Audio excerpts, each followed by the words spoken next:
नमस्कार, आप देख रहे हैं PBT express news live channel और मैं हूं आपके साथ सपना। चलिए रुक कर लेते हैं आज की बड़ी खबरों की ओर। लोग जब आए थे हमारे पास गवर्नमेंट मेडिकल कॉलेजेस की संख्या बहुत कम थी, बहुत सीमित संख्या में थी। आज मुझे बताते हुए प्रसन्नता है कि 75 जनपद हैं, 75 जनपदों में एक एक medical college, one district one medical college की इस परिकल्पना को आज हम साकार करते हुए दिखाई दे रहे हैं।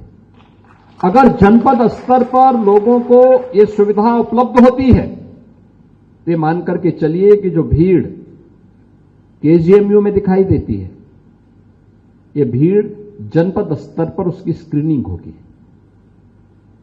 और केजीएमयू में वही पेशेंट आए जिसकी यहां आवश्यकता है। अन्यथा जनपद स्तर पर वहां के डिस्ट्रिक्ट हॉस्पिटल में, वहां के मेडिकल कॉलेजेस में उन्हें बेहतरीन सुविधा उपलब्ध हो। गत वर्ष उत्तर प्रदेश में 17 मेडिकल कॉलेजेस में यूजी के नए एडमिशन हुए हैं। अनुमान करिए, पहले यहां पे 1947 से लेकर के 2017 तक कुल 17 मेडिकल कॉलेज बन पाए, गवर्नमेंट के स्तर पर बन पाए थे। और हम लोगों ने गत वर्ष 17 मेडिकल कॉलेजेस में, इसमें 13 मेडिकल कॉलेजेस ऐसे थे जो गवर्नमेंट के थे, 3 ऐसे थे जो गवर्नमेंट के साथ पीपीपी मोड पर स्थापित हुए थे और एक private medical college. 17 medical colleges में एक साथ हमने एमबीबीएस के प्रवेश लिए थे।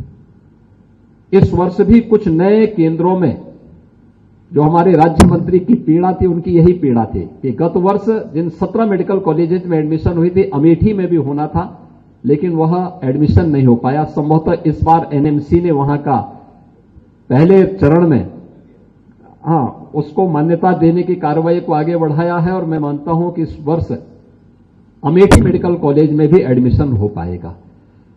एडमिशन की प्रक्रिया तेजी के साथ आगे बढ़ रही है। आज आप देख सकते हैं कितनी तेजी के साथ स्वास्थ्य सेवाओं का विस्तार हुआ है। अगर ये स्वास्थ्य सेवाएं इतनी तेजी के साथ नहीं बढ़ती तो केजीएमयू के ऊपर आने वाले भार को कंट्रोल करने की क्या स्थिति होती। पहले अगर पूर्वी उत्तर प्रदेश के पेशेंट को मैं देखता था कि वहां पे अगर डेंगू हो गया तो डेंगू का पेशेंट, उसका उपचार पूर्वी उत्तर प्रदेश में कहीं नहीं होता था। सभी लोग यहां आते थे, सभी लोग इसी केजीएमयू की ओर दौड़ते थे और केजीएमयू में ही उन्हें यहां पे प्लेटलेट्स की सुविधा उपलब्ध हो पाती थी। हम लोगों ने किसी प्रकार से पहले प्राइवेट सेक्टर में और फिर वहां पर अन्य सेक्टर में, मुझे याद है यहां पे जब गोरखपुर में हम लोगों को वहां पर प्लेटलेट्स की सुविधा के लिए कार्य करना पड़ा था तो हम लोगों को यहां केजीएमयू से हमने प्रोफेसर तुलिका चंद्रा को वहां बुलवाया था समझने के लिए कैसे काम होता है। सीएमई वहां हुई थी और उस सीएमई के माध्यम से फिर उन्होंने वहां के लोगों को गाइड किया था। वहां पे ब्लड सेपरेटर यूनिट लगी, ब्लड एफएसएस यूनिट लगी। परिणाम क्या है, आज उत्तर प्रदेश के अंदर हर जनपद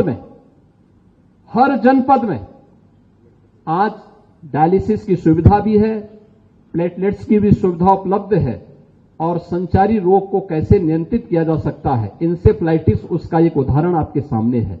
इंसेफ्लाइटिस के पेशेंट वर्तमान में, यह समय पूर्वी उत्तर प्रदेश में भय और दहशत का होता था लेकिन अब इस प्रकार की स्थिति नहीं है। आज लोग भयमुक्त वातावरण में जी रहे हैं कि उन्हें मालूम है कि इंसेफ्लाइटिस नहीं आ सकती, इंसेफ्लाइटिस से किसी मासूम की मौत नहीं हो सकती। याद रखना, बीमारी तो अपने आप में एक निरपेक्ष है, वह चेहरा देख करके नहीं आती। जहां पे गैप होगा वहां पर वो हमला करेगी और अपनी चपेट में लेगी और यही स्थिति हम देखते थे। पूर्वी उत्तर प्रदेश में स्वास्थ्य सुविधाओं का अभाव था, लोगों में जागरूकता नहीं थी, आसानी से बीमारी की चपेट में लोग आते थे। कहीं मलेरिया की चपेट में आते थे, कहीं डेंगू की चपेट में आते थे। इस समय आप देख रहे होंगे बरसात चल रही है पिछले 1 महीने से, लेकिन कहीं भी संचारी रोग से बहुत संक्रमण हो उस प्रकार की स्थिति नहीं है। ठीक है, एक समय है संचार क्रांति के इस युग में अगर आपने प्रोग्रेस की है तो मीडिया ने भी प्रोग्रेस की है, और एक स्मार्टफोन अब ऐसा बन चुका है कि कहीं की भी कोई विजुअल्स लेकर के अगले दिन उसको नेगेटिविटी के रूप में प्रस्तुत किया जा सकता है।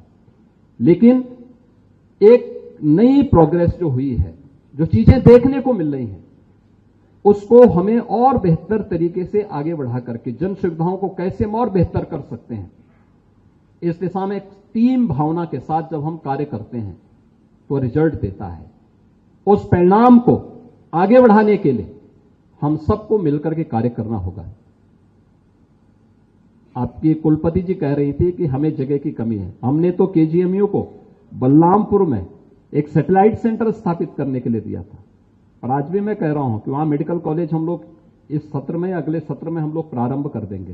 केजीएमयू अगर अपना चलाना चाहेगा उसको, तो मुझे लगता है समय आ गया है जब महानगरीय सुविधा से बाहर उन क्षेत्रों में भी आप जाकर के मुश्किल से 2.5 घंटे में, 2 घंटे 2.5 घंटे में आप बलरामपुर पहुंच सकते हैं।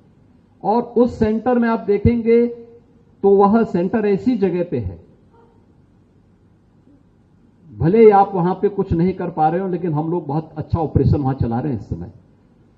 और उस सुविधा को अगर आप देखेंगे, वहां जाएंगे, बहुत अच्छा केंद्र बन रहा है, एकदम तराई का क्षेत्र है, बहुत अच्छा प्राकृतिक वातावरण वहां का है।